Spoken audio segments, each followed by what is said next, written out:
മനുഷ്യരായ മഹാഭൂരിപക്ഷം ആളുകളും ചർച്ച ചെയ്തുകൊണ്ടിരിക്കുന്ന മാനസിക സംഘർഷങ്ങൾക്ക് പരിശുദ്ധ ഖുർആനിൻ്റെ നിർദ്ദേശങ്ങൾ എന്താണ് എന്നതാണ് സംസാരം കൊണ്ട് ഉദ്ദേശിക്കുന്നത്.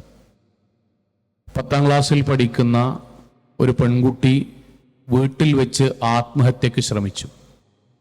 എന്താണ് കാരണം എന്നതിനെക്കുറിച്ച് അന്വേഷിക്കുമ്പോൾ സ്കോളർഷിപ്പുമായി ബന്ധപ്പെട്ട ഒരു എക്സാം എഴുതി ആ കുട്ടി നന്നായി പഠിച്ചിരുന്നു.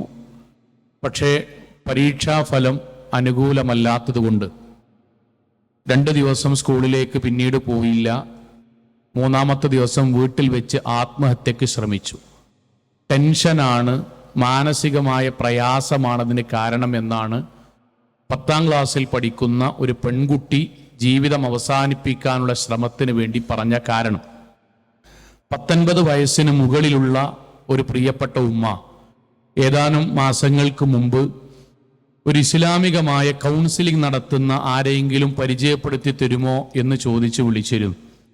എന്തേ കാരണമെന്ന് ചോദിച്ചപ്പോൾ കുടുംബപരമായ പ്രശ്നങ്ങൾ കൊണ്ട് സമാധാനം കിട്ടുന്നില്ല, അതുകൊണ്ടൊന്ന് സംസാരിക്കാൻ, പ്രശ്നങ്ങളൊന്ന് പറഞ്ഞ് മനസ്സൊന്ന് തണുപ്പിക്കാൻ ആരോടെങ്കിലും ഒരു കൗൺസിലറെ പറഞ്ഞു തരുമോ എന്ന് ചോദിച്ചതും ഈ തരുണത്തിൽ ചേർത്ത് വായിക്കുന്നത് ആധുനിക കാലഘട്ടത്ത് ഏറ്റവും കൂടുതൽ നമ്മൾക്കിടയിൽ ചർച്ച ചെയ്യുന്ന ചില വാക്കുകളുണ്ട്.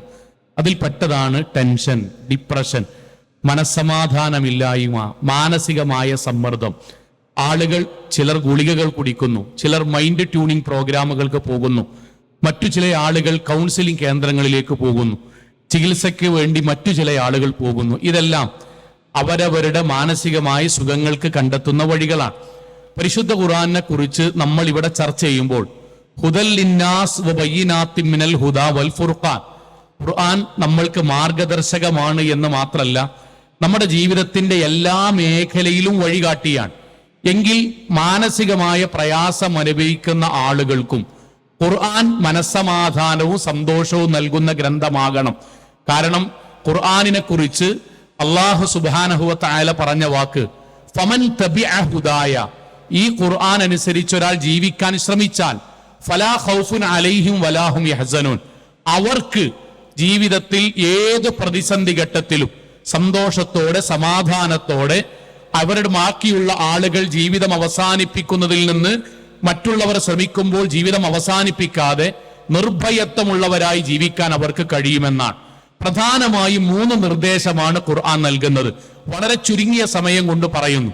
ഒന്നാമത്തേത്, ജീവിതത്തിൽ നമ്മൾക്ക് സന്തോഷമുണ്ടാകാൻ ഒന്നാമത്തേത് നമ്മൾ ജീവിക്കുന്നത് ദുനിയാവിലാണ് എന്നും സ്വർഗം വരാനുള്ള ലോകമാണ് എന്നുമുള്ള ബോധ്യം നമ്മൾക്കുണ്ടാകണം. ഞാൻ ആ വാചകം ഒന്നുകൂടി പറയാൻ, നമ്മൾ ഈ ജീവിക്കുന്നത് ദുനിയാവിലാണ്, സ്വർഗം വരാനുള്ള ലോകമാണ് എന്ന ബോധ്യത്തിൽ നമ്മൾ ഈ ദുനിയാവിൽ ജീവിക്കണം. സഹോദരങ്ങൾ, ഇങ്ങനെ പറയാനുള്ളൊരു കാരണം എന്താണെന്നറിയോ? ഖുർആൻ സ്വർഗവുമായി ബന്ധപ്പെട്ട് പറഞ്ഞ വാക്ക് ലാ യസ്മഊന ഫീഹാ ലഗവൻ വലാ തഅ്സീമ, സ്വർഗമാണ് കുറ്റപ്പെടുത്തലില്ലാത്ത ലോകം, ആക്ഷേപങ്ങളില്ലാത്ത ലോകം, സങ്കടങ്ങളില്ലാത്ത ലോകം, പൂർണ്ണമായും ടെൻഷൻ ഇല്ലാത്ത ഒരൊറ്റ ലോകമുള്ളൂ, അത് സ്വർഗം മാത്രമാണ്. ഇല്ലാ ഖീലൻ സലാമൻ സലാമ, സ്വർഗത്തിൽ മാത്രമേ ആക്ഷേപങ്ങൾ ഇല്ലാതിരിക്കുള്ളൂ. നമ്മൾ നന്മ ചെയ്താലും മുഴുവൻ ആളുകളും നമ്മളെ പ്രോത്സാഹിപ്പിക്കുന്നത് സ്വർഗത്തിൽ മാത്രമേ ഉള്ളൂ. ഈ ദുനിയാവ് അങ്ങനെയേ അല്ല. ഇതാദ്യം നമ്മൾക്ക് ബോധ്യം ഉണ്ടാകണം. നമ്മൾ ജീവിക്കുന്നത് സ്വർഗത്തിലേ അല്ല, നമ്മൾ ജീവിക്കുന്നത് ദാറുൽ ബലാ, പരീക്ഷണങ്ങളുടെ ലോകമാണ്. എന്നിട്ട് അള്ളാഹു പറയുന്നത്, വിശ്വാസികളെ നമ്മൾക്ക് ബോധ്യം ഉണ്ടാകണം, ദുനിയാവെന്ന് പറയുന്നത് ഖുർആൻ എല്ലാവർക്കും സുപരിചിതമായ ആയത്താണ്.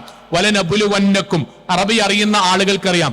വലനബുലുവന്നക്കും എന്ന് പറഞ്ഞാൽ ദുനിയാവിൽ ജീവിക്കുന്ന ഒരാൾക്ക് 100% പരീക്ഷണം ഉണ്ടാവും, വ്യത്യസ്തമായിരിക്കും. കേട്ടോ, അള്ളാഹു പറയാ വലനബുലുവന്നക്കും മിനൽ ഖൗഫ്, ചില ആളുകൾക്ക് അള്ളാഹു ഭയപ്പാട് കൊണ്ടായിരിക്കും. കൊറോണ സമയം നമ്മൾ കണ്ടു, സ്വന്തം മക്കൾക്ക് ഗൾഫിൽ നിന്ന് വന്ന കുട്ടിക്ക് 3 വർഷം കഴിഞ്ഞ് വന്ന മകന് വാടക റൂമിലേക്ക് റൂം സെറ്റാക്കി കൊടുത്ത് ഭക്ഷണം മാതാപിതാക്കൾ മുറ്റത്ത് പാത്രത്തിൽ വെച്ചു കൊടുത്ത് അവൻ ഭക്ഷണം കഴിച്ച് അതേ സ്ഥലത്ത് പാത്രം തിരിച്ചു വെച്ച് അവൻ തൊട്ട കൈകൾ കൊണ്ടുള്ള പാത്രങ്ങൾ ഗ്ലൗസ് വെച്ച് മാതാപിതാക്കളെടുത്ത് ഭീതിയുടെ നാളുകൾ നമ്മൾ കണ്ടിരുന്നു. സ്വന്തം കുട്ടിയെ റൂമിലടച്ചിട്ടാൽ അവന്റെ അടുക്കലേക്ക് പിതാവ് പോകുന്നത് മാതാവ് തടഞ്ഞിരുന്നു. ഭീതിയുടെ നാളുകളായിരുന്നു. അള്ള പറഞ്ഞു അങ്ങനെ പരീക്ഷ ഉണ്ടാവും. ചിലപ്പോ ചില ആളുകൾക്ക് ജൂ ആയിരിക്കും. ജൂ എന്ന് പറഞ്ഞാൽ പട്ടിണിയാണ്. നമ്മൾ കണ്ടു ഫലസ്തീനിൽ ഗസയിൽ ഹെലികോപ്റ്ററുകളിൽ നിന്ന് ഭക്ഷണം വരുന്നത് കാത്തു നിൽക്കുന്ന പാവങ്ങളായ കുട്ടികളെ. സഹോദരങ്ങളെ, ജീവിതത്തിൽ എല്ലാം ഉണ്ടായിരുന്നവരാണ്. അങ്ങനെ നമ്മൾക്കുണ്ടാകും. എനിക്കറിയുന്ന എത്രയോ ആളുകളുണ്ട് ഗൾഫ് നാടുകളിൽ ധനാഢ്യന്മാരായിരുന്നു. അവർ നാടുകളിൽ പള്ളി 2-3 പള്ളികൾ അവരുടെ വരുമാനങ്ങൾ കൊണ്ടായി നടന്നിരുന്നത്. പക്ഷേ സാമ്പത്തികമായി തകർന്നു. ഇന്ന് അതേ പള്ളികളിൽ നിന്ന് സക്കാത്ത് കമ്മിറ്റിയിൽ നിന്ന് കിട്ടുന്ന കിറ്റുകളും അവർ നൽകുന്ന സക്കാത്തിന്റെ പണവും കൊണ്ട് ജീവിക്കുന്ന സാധുക്കളായ എത്രയോ മനുഷ്യന്മാർ. അങ്ങനെ ഉണ്ടാകും എന്നാണ് അല്ലാഹു പറഞ്ഞത്. അങ്ങനെയുണ്ടാകും. ഒന്നാമത്തെ നിർദ്ദേശം ബോധ്യപ്പെടുത്താണ് ഖുർആൻ. നമ്മൾ ജീവിക്കണ സ്വർഗത്തിലുള്ള ദുനിയാവിലാണ്. ദുനിയാവിൽ പരീക്ഷണം ഉറപ്പാണ്. 100% പരീക്ഷണം ഉണ്ടാകും. ലോകത്ത് ഏറ്റവും ഭക്തിയുള്ള ആളാണ് പ്രവാചകൻ സല്ലല്ലാഹു അലൈഹി വസല്ലമ. ആ പ്രവാചകൻ ജനിക്കുമ്പോൾ വാപ്പാനെ കണ്ടിട്ടില്ല. പിന്നീട് ഏതാനും വർഷങ്ങൾ ഉമ്മയിൽ നിന്നല്ല മുലയൂട്ടപ്പെട്ടത്. പിന്നെ 6ാമത്തെ വയസ്സിൽ ഉമ്മ മരിച്ചു. പിന്നീട് അതുവരെ നോക്കിയിരുന്ന ജീവിതത്തിൽ അബൂ ത്വാലിബ് മരിച്ചു. ഏറുകൊണ്ടു, പല്ലുകൾ പോയി, ശരീരത്തിൽ രക്തം വന്നു, കുടൽമാല ചാർത്തപ്പെട്ടു. സ്വന്തം ഭാര്യക്കെതിരെ ആരോപണങ്ങൾ ഉണ്ടായി. ലോകത്ത് ഏറ്റവും ഭക്തനായ മനുഷ്യനാണ്. സഹോദരങ്ങൾ, ഈ ദുനിയാവിൽ അത് ഉണ്ടാകും എന്ന ബോധ്യം നമ്മൾക്കുണ്ടാവുക. അവിടെ ബോധ്യമുള്ള ഒരാൾ അള്ളാഹുവിൽ നിന്ന് വഴിതെറ്റിപ്പോകൂല. ബോധ്യമുള്ള ഒരാൾ ആത്മഹത്യ ചെയ്യൂല. ബോധ്യമുള്ള ഒരാൾ വീട്ടിൽ ഡിപ്രഷനുമായി ജീവിക്കൂല. പിന്നെ എവിടെയാണ് പിഴക്കുന്നതെന്ന് അറിയുമോ? ഈ നാട്ടിലെ സോഷ്യൽ മീഡിയകളും ഈ നാട്ടിലെ പലരും നമ്മളോട് വാചകങ്ങളിലൂടെ പറഞ്ഞു, ഈ ലോകം നിങ്ങൾക്ക് സ്വപ്നതുല്യമാക്കി തരാം, നിങ്ങളുടെ ആഘോഷങ്ങൾ നിങ്ങൾക്ക് സ്വർഗതുല്യമാക്കി തരാം. നമ്മൾ അതിന്റെ പിന്നാലെ പോയി ഒരിക്കലും സങ്കടങ്ങളില്ലാത്തൊരു ലോകം ഉണ്ടാകും എന്ന് കരുതി. അതുകൊണ്ടാണ് ദാമ്പത്യം ചെറിയൊരു ഉരസൽ വരുമ്പോൾ നമ്മൾ പറഞ്ഞത്, ഞാൻ ഒരിക്കൽ പോലും സ്വപ്നത്തിൽ പോലും വിചാരിച്ചില്ല ഇങ്ങനെയാകുമെന്ന്. അള്ളാഹു പറഞ്ഞത് വിചാരിക്കണമെന്നാണ്. എന്റെ കുട്ടി സ്കൂളിലേക്ക് പോകുമ്പോൾ ഞാൻ അവനെ പറഞ്ഞയക്കുമ്പോൾ അള്ളാഹു പറയുന്നത് തിരിച്ചു വരില്ല എന്ന് പ്രതീക്ഷിക്കണം. കാരണം ഇത് ദുനിയാവാണ്. നിങ്ങൾ പരീക്ഷ എഴുതുമ്പോൾ അധ്വാനിക്കുമ്പോഴും ഒരു വേള അള്ളാഹുവിന്റെ പരീക്ഷണാർത്ഥം കിട്ടില്ല എന്ന് വിചാരിക്കണം. കാരണം ഇത് ദുനിയാവാൻ. സഹോദരങ്ങളെ, അവിടെയല്ലേ അബൂ സലമയും ഉമ്മു സലമയ റളിയല്ലാഹു അൻഹുമ. നമ്മൾക്കറിയാം ലോകചരിത്രത്തിലെ മഹനീയമായ സംഭവമാണ്. സ്വന്തം മകൻ മരിച്ചു. ഉമ്മു സലമ റളിയല്ലാഹു അൻഹയുടെ മകനാണ് മരിച്ചത്. മകൻ മരിച്ച് കഫൻ ചെയ്ത് സ്വന്തം ഭർത്താവ് വീട്ടിലേക്ക് വരുന്നത് കാത്തുനിന്ന് അവസാനം ഭർത്താവിന്റെ കൂടെ ഭക്ഷണം കഴിച്ച് ഭർത്താവിനോട് ചോദിക്കുന്നുണ്ട്, അബൂ സലമയോട്, ഇക്കാക്ക, ഞാൻ നിങ്ങളോട് ഒരു കാര്യം ചോദിക്കട്ടെ. എന്താണിത്? നമ്മൾക്ക് ആരെങ്കിലും ഒരു കാര്യം, ഒരു വസ്തു എടുത്തു വെക്കാൻ വേണ്ടി തന്നിട്ട് ആ കാലസമയം കഴിഞ്ഞിട്ട് അതേ വസ്തു തിരിച്ചു ചോദിച്ചാൽ നിങ്ങൾക്ക് സങ്കടമുണ്ടാകുമോ? നമ്മൾ അത് തിരിച്ചു കൊടുക്കണ്ടേ? ഭർത്താവിന്റെ മറുപടി, നമ്മൾക്ക് തരുമ്പോൾ തന്നെ പറഞ്ഞിട്ടില്ലേ തിരിച്ചു കൊണ്ടുപോകുമെന്ന്, അങ്ങോട്ട് കൊടുക്കണമെന്ന്.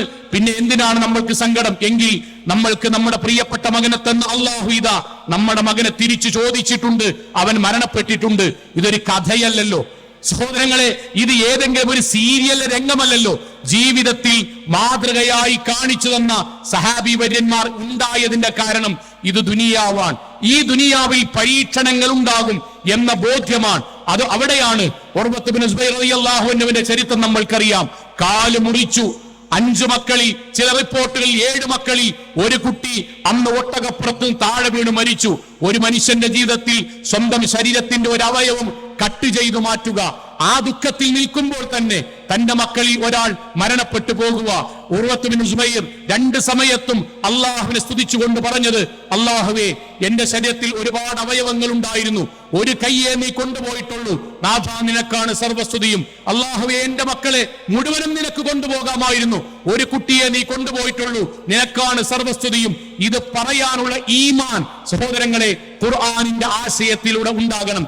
രണ്ടാമത്തേത്, നമ്മുടെ ജീവിതത്തിൽ അള്ളാഹു സമാധാനത്തിന് നൽകുന്ന ചിന്ത എന്ന് പറയുന്നത്, നമ്മുടെ മേൽ അള്ളാഹുവിന്റെ വിധിയെല്ലാം പരലോകത്തിന് ഉപകാരമുള്ളതേ അള്ളാഹു വിധിക്കുകയുള്ളൂ. നമ്മുടെ ജീവിതത്തിൽ വരുന്ന എന്തും അള്ളാഹു നമ്മുടെ പരലോകത്തിന് ഉപകാരമുള്ളതേ വിധിക്കുകയുള്ളൂ. പരിശുദ്ധ ഖുർആനിൽ സുപരിചിതമായ ആയത്താണ്, ഒരു വേള നമ്മൾക്ക് ചില കാര്യങ്ങൾ, ചില കല്യാണങ്ങൾ നടക്കാതിരിക്കുമ്പോൾ, ചില പ്രാർത്ഥനകൾക്ക് ഉത്തരം ഉടനെ ലഭിക്കാതിരിക്കുമ്പോൾ, ചില പരീക്ഷകൾ നമ്മൾ കരുതുന്നത് പോലെ വിജയിക്കാതിരിക്കുമ്പോൾ, ചില വീട് പണികൾ നമ്മൾ വിചാരിക്കുന്ന സമയത്ത് പൂർത്തിയാകാതിരിക്കുമ്പോൾ, ചില ബിസിനസ്സുകൾ നമ്മൾ വിചാരിച്ചത്ര ലാഭം കിട്ടാതിരിക്കുമ്പോൾ നമ്മൾ വിചാരിക്കും പടച്ചോനെ നമ്മളോട് എന്തോ ഇഷ്ടക്കേടാണ്.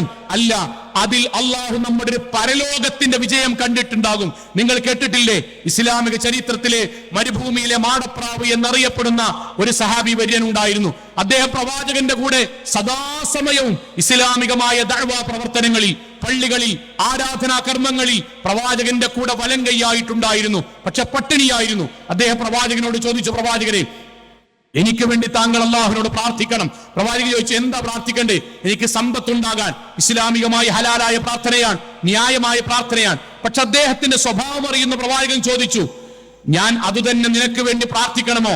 അദ്ദേഹം പറഞ്ഞു, പ്രവാചകരെ, താങ്കൾ എനിക്ക് സമ്പത്തുണ്ടാകാൻ തന്നെ പ്രാർത്ഥിക്കണം. എങ്കിൽ സമ്പന്നന്മാരെ പോലെ ഇസ്ലാമിന് വേണ്ടി നന്മകൾ ചെയ്യാമല്ലോ. പ്രവാചകൻ പ്രാർത്ഥിച്ചു. അദ്ദേഹത്തിന് സമ്പത്ത് വർദ്ധിച്ചു, കൃഷിയിടങ്ങൾ വർദ്ധിച്ചു, കന്നുകാലികൾ വർദ്ധിച്ചു. കൃഷിയിടങ്ങൾ വർദ്ധിച്ചപ്പോൾ തന്നെ ജമാഅത്തുകൾക്ക് വരവ് കുറഞ്ഞു. കാരണം പണിത്തിരക്കുണ്ടായി. കന്നുകാലികൾ വർദ്ധിച്ചപ്പോഴേക്കും അദ്ദേഹം ജുമാക്ക് മാത്രം വരാൻ തുടങ്ങി. പിന്നീട് പള്ളികൾക്ക് എപ്പോഴെങ്കിലും വരുന്ന ഒരവസ്ഥയുണ്ടായി. അവസാനം സക്കാത്തിന്റെ ഓഹരി പിരിക്കുന്ന സമയത്ത് കാല് പൊട്ടിയ ഒരു കന്നുകാലിയെ പള്ളിയിലേക്ക് കൊടുത്തയച്ചപ്പോൾ പ്രവാചകൻ പിടിച്ചുകൊണ്ടുവരാൻ വേണ്ടി പറഞ്ഞു. എന്നിട്ട് അദ്ദേഹത്തോട് പറഞ്ഞൊരു വാക്കുണ്ട്, ഞാൻ അന്ന് പറഞ്ഞിരുന്നു നിന്നോട്, നിന്റെ ജീവിതത്തിൽ സമ്പത്ത് വർദ്ധിക്കാൻ വേണ്ടി പ്രാർത്ഥിക്കുമ്പോൾ ഒരു വേള ദീനിൽ നിന്ന് അകന്നു പോകുമെന്ന്. അതുകൊണ്ടാണ് ഞാൻ സംശയിച്ചത്. സഹോദരങ്ങളെ, സമ്പത്ത് വർദ്ധിക്കാൻ വേണ്ടി നമ്മൾ തേടുന്നു, അൽഹംദുലില്ലാ.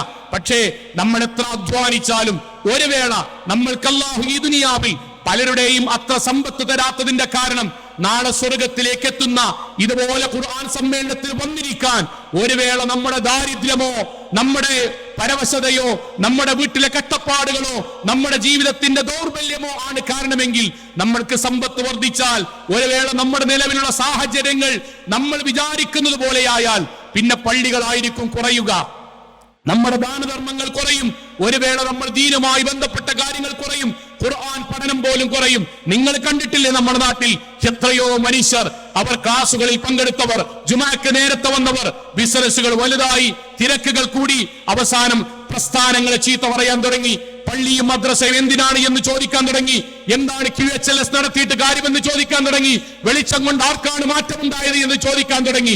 നമ്മൾ കേടുന്ന പലതും ഒരു വേള അള്ളാഹു തടഞ്ഞു നിർത്തുന്നത് നമ്മുടെ പരലോകത്തിന് വേണ്ടിയാണ് എന്ന ബോധ്യമുണ്ടാകണം. ഞാൻ ഇന്നും ആലോചിക്കുന്നു, ഞാൻ പഠിക്കുന്ന സമയത്ത് ഞങ്ങളുടെ സ്ഥാപനത്തിൽ ഒരു എക്സാമിനേഷൻ നടന്നിരുന്നു. അതിൽ വിജയിക്കുന്ന വളരെ കുറഞ്ഞ കുട്ടികളെ ഉണ്ടായിരുന്നുള്ളൂ. പക്ഷെ ആ വിജയിക്കുന്ന കുട്ടികൾക്ക് കേന്ദ്ര ഗവൺമെന്റ് 10ാം ക്ലാസ്സിന് ശേഷം ഡൽഹിയിൽ പോയി പഠിക്കുവാനും പിന്നീട് 5 വർഷം ആ കുട്ടിക്ക് പഠിക്കുവാനുള്ള സ്കോളർഷിപ്പ് കേന്ദ്ര ഗവൺമെന്റ് മികച്ച സ്കോളർഷിപ്പ് നൽകിയ ആ കുട്ടിക്ക് പഠനത്തിനുള്ള സൗകര്യം നൽകുകയായിരുന്നു. സ്ഥാപനത്തിലെ മുഴുവൻ കുട്ടികളും പരീക്ഷ എഴുതി, നന്നായി പഠിച്ചു. പക്ഷേ ഒരൊറ്റ കുട്ടിക്കാണ് കിട്ടിയത്. ബാക്കിയുള്ള മുഴുവൻ രക്ഷിതാക്കളും നിരാശയായി. പലരും കരഞ്ഞു, എന്താ പഠിച്ചിട്ട് കാര്യം, എന്താ എക്സാം എഴുതിയിട്ട് കാര്യം. സഹോദരങ്ങളെ, പക്ഷേ ഞാൻ സംഭവിച്ചതിൽ സന്തോഷിക്കുകയില്ല. പക്ഷെ അള്ളാഹു തരാഞ്ഞത്, പഠിച്ചവർക്ക് പലർക്കും കൊടുക്കാഞ്ഞത് 4 വർഷങ്ങൾക്കോ 3 വർഷങ്ങൾക്ക് ശേഷമോ ആണ് മനസ്സിലായത്. അവൻ ഞങ്ങളുടെ കൂടെ പഠിച്ചവൻ, അവൻ ഡൽഹിയിൽ പോയി, നല്ല വിദ്യാർത്ഥിയാണ്, അമുസ്ലിം കുട്ടിയാണ്. അവിടെ എത്തി, അവിടുത്തെ ഗ്യാങ് മറ്റൊരു ടീമായിരുന്നു, ലഹരി ഉപയോഗിക്കുന്നവരായിരുന്നു. അവൻ കൂടിയില്ല. പലരും അവനെ ചേർക്കാൻ ശ്രമിച്ചു, അവൻ കൂടിയില്ല. അവസാനം കൂടാത്തവനെ അവരുടെ സ്ഥാപനത്തിൽ നടന്നൊരാഘോഷത്തിന്റെ അന്ന് ഹൈ ഡോസിലുള്ള സിറിഞ്ചിൽ മയക്കുമരുന്ന് കുത്തി അവന്റെ ശരീരത്തിലേക്ക്, കാറിലിട്ട് ശരീരത്തിലേക്ക് മയക്കുമരുന്ന് അടിച്ചു കയറ്റി 6 മാസം കോമയിലായി. ഇന്ന് അവൻ ജീവിച്ചിരിപ്പുണ്ട്.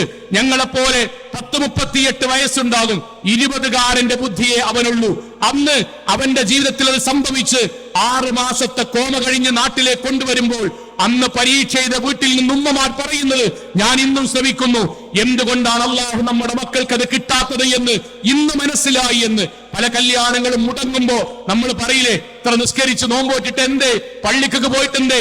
ഉമ്മമാരെ, സ്വർഗം കാത്തിരിക്കുന്നുണ്ട്. നമ്മുടെ ഖൈറിന് വേണ്ടി പലതും പടച്ചു തമ്പുരാൻ തടുക്കുകയാണ്. നമ്മൾക്ക് ചില ബസ്സുകൾ ലഭിക്കാത്തത് അതിൽ അള്ളാഹു കരുതി വെച്ച ചില അപകടങ്ങളിൽ നിന്ന് നമ്മൾ അള്ളാഹു കാത്തുരക്ഷിക്കുകയാണ്. നമ്മൾക്ക് ചില സമ്പത്തുകൾ പടച്ചവൻ മുടക്കുന്നത്, ചില കാര്യങ്ങൾ അള്ളാഹു നമ്മളിൽ തടഞ്ഞു നിർത്തുന്നത് പ്രാർത്ഥന സ്വീകരിക്കാത്തത് കൊണ്ടല്ല, ഇഷ്ടമില്ലാത്തത് കൊണ്ടല്ല, അള്ളാഹു നമ്മുടെ പരലോകത്തിന് വേണ്ടി മാറ്റിവെക്കുകയാണ്. ഞാൻ എന്റെ വാക്ക് അവസാനിപ്പിക്കുകയാണ്. മൂന്നാമത്തേത്, നമ്മൾ ഈ ദുനിയാവിൽ അനുഭവിക്കുന്ന മുഴുവൻ കാര്യത്തിനും സഹോദരങ്ങളെ, പ്രയാസങ്ങൾക്ക്, പ്രതിസന്ധികൾക്ക് നാളെ പരലോകത്ത് അല്ലാഹു സ്വർഗം നൽകുമെന്നതാണ് ജീവിതത്തിൽ ഏറ്റവും വലിയ സമാധാനം. അതിനേക്കാളും വലിയ സന്തോഷം എന്താ? എനിക്ക് പനിച്ചാൽ സ്വർഗമുണ്ടെങ്കിൽ, എനിക്ക് പട്ടിണി കിടന്നാൽ സ്വർഗമുണ്ടെങ്കിൽ, എന്റെ ബിസിനസ് തകർന്നാൽ സ്വർഗമുണ്ടെങ്കിൽ, ഞാൻ എന്റെ ജീവിതത്തിൽ കഷ്ടപ്പാടുകൾ അനുഭവിക്കുന്നതിന് സ്വർഗമുണ്ടെങ്കിൽ, ഞാൻ ആത്മാർത്ഥമായി കരയുന്നതിന് സ്വർഗമുണ്ടെങ്കിൽ, എന്റെ കാലിൽ ഏതെങ്കിലും ഒരു മുള്ളു കുത്തുന്നതിന് സ്വർഗമുണ്ടെങ്കിൽ, കൂട്ടരെ പിന്നെ എന്തിനാണ് ഞാൻ 2 ദിവസം അടുപ്പിച്ച് ആശുപത്രിയിലായാൽ പിന്നെ എനിക്ക് എന്തിനാണ് സങ്കടം? പ്രവാചകന്റെ ഹദീസ് ഏവർക്കും സുപരിചിതമാണ്. മാ യുസീബുൽ മുഅ്മിൻ മിൻ നസബിൻ വലാ വസബിൻ വലാ ഹമ്മിൻ വലാ ഹുസ്നിൻ വലാ ഗമ്മിൻ ഹത്താ ശൗഖതി യുശാഖുഹാ ഇല്ലാ കഫറല്ലാഹു ബിഹാ മിൻ ഖതായാഹു. ഒരു മനുഷ്യന്റെ ജീവിതത്തിൽ മാനസികമാകട്ടെ ശാരീരികമാകട്ടെ എന്ത് സംഘർഷം, മക്കളില്ലാത്തതിന്റെ പേരിൽ, ജോലി ശരിയാകാത്തതിന്റെ പേരിൽ, കല്യാണം നടക്കാത്തതിന്റെ പേരിൽ, വീട് പണി പൂർത്തിയാകാത്തതിന്റെ പേരിൽ, എന്തായിക്കോട്ടെ, ജീവിതത്തിൽ സമ്പത്ത് നശിച്ചതിന്റെ പേരിൽ സങ്കടപ്പെടുന്നുണ്ടെങ്കിൽ പരിഹാരങ്ങൾക്ക് വേണ്ടി ശ്രമിക്കണം, കഠിനാധ്വാനം ചെയ്യണം. പക്ഷേ നിരാശപ്പെടേണ്ടതില്ല സഹോദരങ്ങളെ. ആ ഓരോ സെക്കൻഡും 2 ദിവസം ആശുപത്രിയിൽ കടന്നാൽ 48 മണിക്കൂർ ക്ഷമിച്ചാൽ 48 മണിക്കൂറിന്റെ ഓരോ സെക്കൻഡും സ്വർഗത്തിലേക്കുള്ള ദറജ ഉയർത്തുകയാണെങ്കിൽ ഞാനും നിങ്ങളും കണ്ണുകൊണ്ടും കാതുകൊണ്ടും നാവ് കൊണ്ടും ശരീരം കൊണ്ടും രഹസ്യ ജീവിതത്തിൽ നമ്മൾ ചെയ്ത ചെറിയ തെറ്റുകൾ അതുവഴി അള്ളാഹു പൊറുക്കുകയാണെങ്കിൽ സഹോദരങ്ങളെ പിന്നെ എന്തിനാണ് സങ്കടപ്പെടേണ്ടത്? ഇമാം ഷാഫി റഹ്മത്തുള്ളാഹി അലൈഹി ഉദ്ധരണിയുണ്ട്. ഒരു വേള നാളെ പരലോകത്ത് കണ്ണില്ലാത്ത മനുഷ്യനെ അള്ളാഹു സ്വർഗത്തിലേക്ക് പറഞ്ഞയക്കുമ്പോൾ, കണ്ണുകൊണ്ട് കണ്ട തെറ്റുകളുടെ പേരിൽ നമ്മൾ നരകത്തിലേക്ക് പോകുമ്പോൾ അന്ന് നമ്മൾക്ക് മനസ്സിലാകും കണ്ണില്ലാത്തതായിരുന്നു നിഅമത്ത്, കൈയില്ലാത്തതായിരുന്നു നിഅമത്ത്, സമ്പത്തില്ലാത്തതായിരുന്നു നിഅമത്ത്, മക്കളില്ലാത്തതായിരുന്നു നിഅമത്ത്. കാരണം അതിനു മുഴുവനും ഞാൻ ഉത്തരം പറയേണ്ടി വരുമല്ലോ. രക്ഷിതാക്കളെ, പ്രിയപ്പെട്ട മക്കളെ, നമ്മൾക്ക് പ്രിയപ്പെട്ടവർ മരണപ്പെട്ടു പോയിട്ടുണ്ടാകും. നിരാശപ്പെടേണ്ട. ഞാൻ പറയുന്നത് നമ്മളിൽ നിന്ന് മരണപ്പെട്ടു പോയ ആളുകൾ ഗൾഫിലാണ് എന്ന് വിചാരിക്കൂ. എന്നിട്ട് സമാധാനത്തോടുകൂടി അവരുടെ കൂടെ സ്വർഗത്തിലേക്ക് എത്താൻ വേണ്ടി പ്രാർത്ഥിക്കൂ. കാരണം ഖുർആൻ പറഞ്ഞ വാക്ക് വിശ്വാസിയായി മരിച്ചവരെ നാളെ സ്വർഗത്തിൽ കണ്ടുമുട്ടാൻ കഴിയുമെന്നാണ്. ഉറപ്പാണത്. നമ്മൾ മരണപ്പെട്ടു പോയ ഒരാളും നമ്മൾ നകന്നു പോയിട്ടില്ല. വിശ്വാസികളാണോ, ഇൻഷാ അല്ലാഹ് നമ്മുടെ ഉപ്പയെ തിരിച്ചു കിട്ടും, നമ്മുടെ ഉമ്മയെ തിരിച്ചു കിട്ടും. നമ്മുടെ കൈകളിൽ വെച്ച് മരണപ്പെട്ടു പോയ നമ്മുടെ പ്രിയപ്പെട്ട കുട്ടിയെ, അമ്മിഞ്ഞപ്പാല് കുടിച്ച കുട്ടിയെ ഇൻഷാ അല്ലാഹ് സ്വർഗത്തിൽ തിരിച്ചു കിട്ടും. നമ്മൾ ദീനിയായാൽ മതി, നമ്മൾ തഖ്വയുണ്ടായാൽ മതി. നിങ്ങൾ കേട്ട ഒരു ഹദീസ് പറഞ്ഞ് അവസാനിപ്പിക്കുകയാണ്. പ്രവാചകൻ പറയുന്നുണ്ട്, ബുഖാരിയിലെ ഹദീസ് ഉണ്ട്. പ്രവാചകൻ സല്ലല്ലാഹു അലൈഹി വസല്ലം പറഞ്ഞു, അല്ലാഹു ഇദാ വിശ്വാസിയായ ഒരു മനുഷ്യന്റെ കുട്ടിയെ ആത്മാവ് പിടിക്കാൻ വേണ്ടി മലക്കുൽ മൗത്തിനെ പറഞ്ഞയക്കും. ആ വിശ്വാസിയായ കുട്ടിയുടെ ആത്മാവിനെ മലക്കുൽ മൗത്ത് പിടിച്ചുകൊണ്ടുവരുമ്പോ അള്ളാഹു അവനോട് ചോദിക്കുന്നുണ്ട്, മലക്കിനോട് ചോദിക്കുന്നുണ്ട്, എന്താണെന്നറിയുമോ? നിങ്ങൾ എന്റെ പ്രിയപ്പെട്ട അടിമയുടെ കരളിന്റെ കട്ടത്തെ നിങ്ങൾ എടുത്തുകൊണ്ടുവന്നു അല്ലേ? മലക്കുകൾ പറയും, അതെ അല്ലാഹ്. ആ സമയത്ത് ആ രക്ഷിതാക്കൾ പറഞ്ഞ മറുപടി എന്താ? മലക്കുകൾ പറയും, അവർ അൽഹംദുലില്ലാഹ് എന്ന് പറഞ്ഞു, ഇന്നാ ലില്ലാഹി വ ഇന്നാ ഇലൈഹി റാജിഊൻ എന്ന് പറഞ്ഞു. അള്ളാഹുവിന്റെ വാക്കെന്തറിയോ?